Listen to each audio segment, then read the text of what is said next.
Distribution of animals. जंतुओं के वितरण या जंतुओं का विश्व वितरण, उनको प्रभावित करने वाले कारक कौन कौन से हैं, उसके बारे में हम आज पढ़ेंगे। जीवमंडल में जंतुओं के वितरण का अध्ययन जो है कई प्रकार से किया जाता है। जैसे क्षेत्र विशेष में किसी खास प्रजाति के सभी सदस्यों का वितरण प्रतिरूप। तो इस दृष्टि से अगर देखें तो विश्व को एनिमल स्पीसीज के आधिक्य यानी कि अबॉन्डेंस या डोमिनेंस के आधार पर अलग अलग जो है वितरण क्षेत्रों में विभक्त किया गया है। तो जंतु के वितरण का जंतु समुदाय के स्तर पर भी अध्ययन किया जाता है। तो जंतु समुदाय क्या होता है, जिसके अंतर्गत की हम अध्ययन करते हैं क्षेत्र विशेष की सभी प्रजातियों के सभी सदस्यों का सामूहिक अध्ययन। तो इस तरह से जो है अलग अलग तरह से जंतुओं के वितरण का जो है अध्ययन किया जाता है। तो अब जो जंतुओं का विश्व वितरण है उसको प्रभावित करने वाले कौन कौन से कारक हैं, तो उसको मेनली जो है दो कारकों में, भौतिक कारक और बायोलॉजिकल कारक, भौतिक कारक और जीवीय कारक यानी कि फिजिकल फैक्टर और बायोलॉजिकल फैक्टर में जो है डिवाइड किया गया। वर्तमान समय में देखें तो जंतुओं का जो है विश्व वितरण बहुत जटिल दिखाई देता है, क्योंकि जंतुओं में क्या होती है, मोबिलिटी होती है, गतिशीलता होती है। वो उनका जो एक पर्टिकुलर एरिया आप डिसाइड नहीं कर सकते।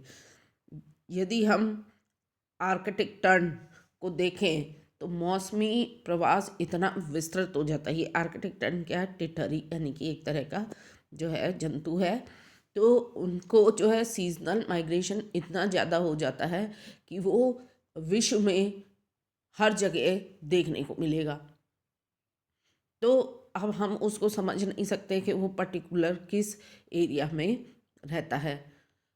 और कुछ ऐसे जंतु होते हैं जो कुछ सीमा तक जो है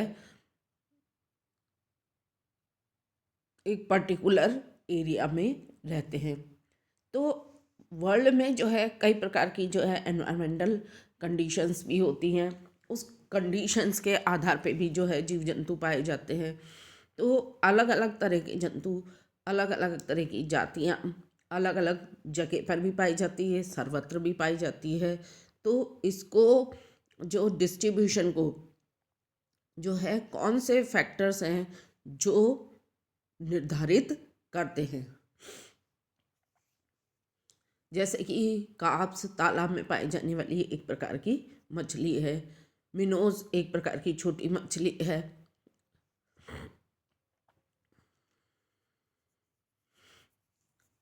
तो इस तरह से कई प्रकार के जीव जंतु जो है हम अलग अलग वंशों में, जातियों में इस तरह से देखेंगे तो कोई पर्टिकुलर एरियाज में भी पाए जाते हैं, कुछ सर्वत्र जो है फैले रहते हैं। तो ये दो कारक है। तो पहला कारक अगर हम लेते हैं भौतिक कारक, फिजिकल फैक्टर। फिजिकल फैक्टर्स में अब क्या होता है, जैसे कि ज्योग्राफी में हम पढ़ते हैं, हमारा जो फिजिकल फैक्टर्स है वो सारे जंतुओं के वितरण को जो है प्रभावित करते हैं। तो हर एक के विकास से हर एक प्रकार के जंतु के लिए एक विशेष प्रकार की भौतिक दशा की आवश्यकता होती है। तो इसमें जो है तापमान, आर्द्रता, जल, सूर्य प्रकाश, सूर्य विकिरण, दाब, गुरुत्व, ध्वनि, जल की अम्लता, क्षारीयता, लवणता और वायु तथा गोल में जो है विभिन्न प्रकार की गैसों का अनुपात, प्रमुख प्रकार के जो है खनिज जो हैं, ये सभी चीज़ें जंतुओं के वितरण को प्रभावित करते हैं। जैसे भौतिक स्थल आकृतियाँ हो गई, जल स्थल, ऊंचे पर्वत, रेगिस्तान, ये सभी मिलकर जो है जंतुओं के वितरण को प्रभावित करते हैं। दूसरा जो एक बड़ा फैक्टर है वो है बायोलॉजिकल फैक्टर। इसके अंतर्गत जंतु संख्या के पारिस्थितिकीय पहलू, जंतुओं तथा उनके भौतिक पर्यावरण के बीच इंटरेक्शन, जंतुओं की आपस में क्रिया, जंतु तथा पादपों की आपस में क्रिया, जंतुओं की गतिशीलता, माइग्रेशन, डिस्पर्सल, ये सब बायोलॉजिकल फैक्टर्स हैं। तो इसमें अगर हम सबसे पहले पारिस्थितिकी पहलू यानी कि जंतुओं की संख्या का बाहुल्य, उनकी आकार का नियमन यानी कि रेगुलेशन ऑफ पॉपुलेशन साइज, और जीवों तथा पर्यावरण के बीच पारस्परिक क्रियाएं आदि प्रमुख है। यानी कि जो किसी क्षेत्र विशेष में जंतु के वितरण को प्रभावित करती है। अब किसी क्षेत्र विशेष में क्या है, किसी खास प्रजाति के जंतुओं की बहुलता या प्रचुरता, उनके घनत्व, जन्म, मृत्यु दर, उनकी आयु, उनके वृद्धि रूप तथा सामूहिक संचरण द्वारा प्रभावित तथा निर्धारित होती है। ये अगर हम इसमें एग्जाम्पल्स देखें तो जैसे कि माइग्रेटरी लॉकस्ट है, प्रवासी टिड्डी, जो जिसमें कि एकाकी रहने की प्रवृत्ति होती है, परंतु जब उनके हार्मोन में अचानक परिवर्तन होता है तो उनमें एक साथ रहने की प्रवृत्ति विकसित होती है, और इस तरह से एक स्थान पर उनकी अत्यधिक संख्या हो जाती है और एक साथ यानी कि वो इकट्ठी होके तूफान की तरह एक स्थान से दूसरे स्थान की ओर चल पड़ती है, जिसे कि माइग्रेटरी स्वाम्स कहते हैं, यानी कि प्रवासी दल कहते हैं। और इनका समूह जब दल में चलता है तो आकाश में और कुछ नहीं दिखाई देता। ये अगर हम इंडिया में देखें तो उत्तरी भारत में जुलाई अगस्त के महीनों में इस तरह के टिड्डी दल कभी कभी आते हैं, और इनमें इस समय प्रजनन दर इतनी अधिक हो जाती है कि एक जोड़े टिड्डी से 24 घंटे में हजारों संतति उत्पन्न होती है। और इसी तरह का दीमक मधुमक्खियों के समूहन में भी देखने को मिलता, अचानक से उनमें वृद्धि हो जाती है। तो ये समूहन की प्रक्रिया जो है वितरण को प्रभावित करती है, यानी कि इनमें सामाजिक संगठन की प्रवृत्ति विकसित हो जाती है और उनके इकट्ठे होने से उनकी संख्या में बहुत अधिक वृद्धि हो जाती है। दूसरा आता है जैसे कि प्राणियों की जनसंख्या और आहार श्रृंखला, यानी कि फूड चेन में भी घनिष्ठ संबंध होता है। किसी भी क्षेत्र या आवास में सर्वाधिक संख्या शाकाहारी जंतुओं की होती है तो उनके जो ट्रॉपिक लेवल जो होते हैं, यानी कि पोषण स्तर 2 में होते हैं। प्राथमिक उत्पादकों में जो स्वयं पोषित तथा प्रकाश संश्लेषी होते हैं, यानी कि हरे पौधे, उनसे भोजन प्राप्त करते हैं। फिर बढ़ते हुए पोषण स्तरों के साथ भी देखें तो जंतुओं की संख्या कम होती जाती है।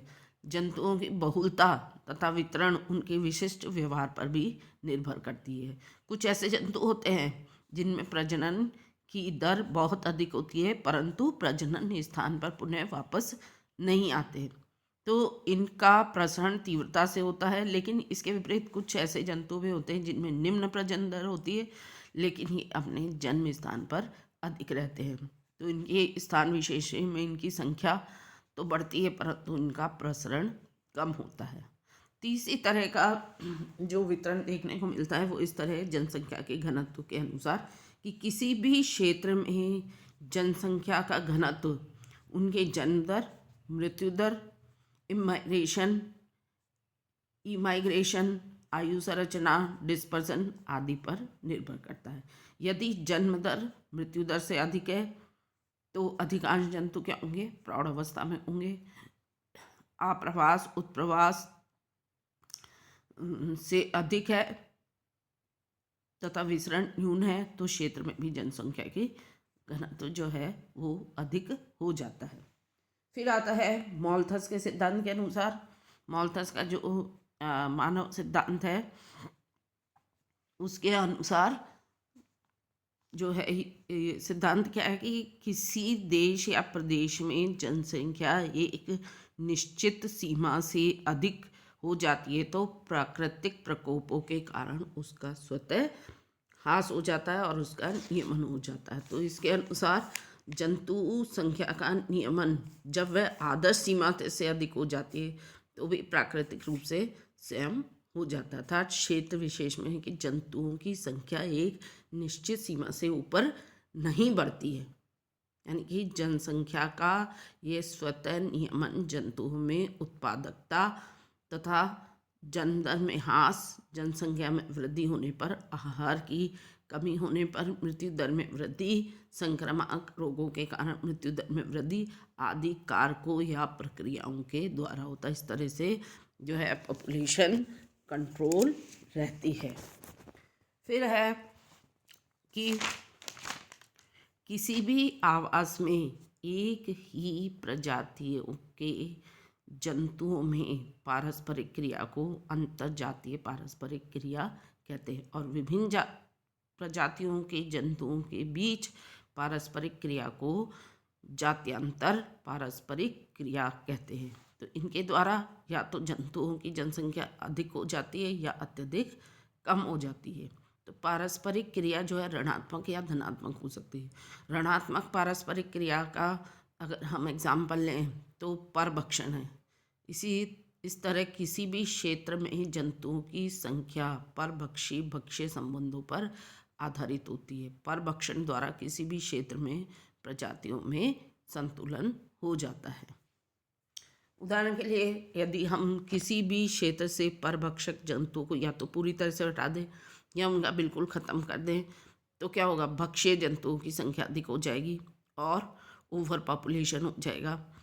क्योंकि हम पिछले समय को देखें तो यूएसए के एरिज़ोना प्रांत में कैवाब हिरण की रक्षा के लिए उसके भक्षक जंतुओं को हटा दिया, जिससे हिरणों की संख्या में अपार वृद्धि हो गई। यदि भक्षक जंतु द्वारा क्षेत्र विशेष के समस्त भक्ष्य जंतुओं का नाश हो जाता है तो भक्ष्य जंतु भी समाप्त हो जाएंगे। और जब विभिन्न प्रजाति इस तरह की पारस्परिक क्रिया होती है तो सभी को लाभ होता है, उसे धनात्मक पारस्परिक क्रिया कहते हैं। फिर आता है जीवीय पारस्परिक क्रिया, जो जंतुओं के विश्व वितरण को बहुत अधिक प्रभावित करती है। इसके अंतर्गत कंपटीशन, न्यूट्रियलिज्म, इनहेबिटेशन, प्रीडेशन, पैरासाइटिज्म, म्यूटेलिज्म और कॉमेंसेलिज्म यानी कि प्रतिस्पर्धता, तटस्थता, संदमन या निरोध, परभक्षण या परपोषिता, सहोपारिकता और सहभोजिता, ये चीज़ें आती है।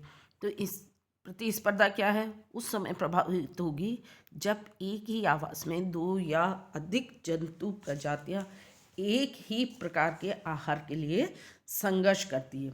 तो ऐसी स्थिति में प्रत्येक जंतु प्रजाति का दूसरी प्रजाति पर जो है नेगेटिव असर पड़ता है। दूसरा आता है तटस्थता। तटस्थता भी जो है जीवों के उस गुण को कहते हैं जिसके तहत एक ही स्थान में जंतुओं की विभिन्न प्रजातियां एक दूसरे को प्रभावित किए बिना आराम से रहती है। संदमन या निरोध, इसमें किसी आवास में जंतु की एक प्रजाति दूसरे प्रजाति के आवागमन को आने को रोकती है, परंतु रोकने वाली प्रजाति प्रभावित नहीं होती। फिर एक और पारस्परिक क्रिया का उदाहरण है परभक्षण। इसके दौरान भक्षक जंतु अपने आहार के लिए जंतुओं की अन्य प्रजातियों पर निर्भर करते हैं। अतः भक्ष्य जंतु यानी कि प्रे एनिमल्स पर नकारात्मक प्रभाव पड़ता है। नकारात्मक प्रभाव क्या, भक्ष्य जंतु खत्म हो जाते हैं। सहोपकारिता, म्यूटेलिज्म, इसमें किसी आवास में अपने अस्तित्व के लिए जंतुओं की दो प्रजातियां एक दूसरे पर निर्भर रहती है और एक दूसरे को इससे लाभ होता है। फिर है सहभोजिता, जिसके अंतर्गत दो प्रजातियां साथ साथ आहार ग्रहण करती है परंतु ये एक दूसरे को हानि नहीं पहुंचाती है। तो ये जो थे ये सारे बायोलॉजिकल इंटरेक्शन प्रोसेस थे, जिसमें कुछ तो जो है जब दो अलग अलग प्रजातियां साथ रहती हैं तो कुछ में तो नकारात्मक असर होता है यानी कि वो संख्या खत्म होती है और किसी में जो है लाभ होता है, वो आराम से रहती है, एक दूसरे को नुकसान नहीं होता। तो ये जो है डिस्ट्रीब्यूशन, एनिमल्स के डिस्ट्रीब्यूशन को प्रभावित करने वाले फैक्टर्स थे। Thank you.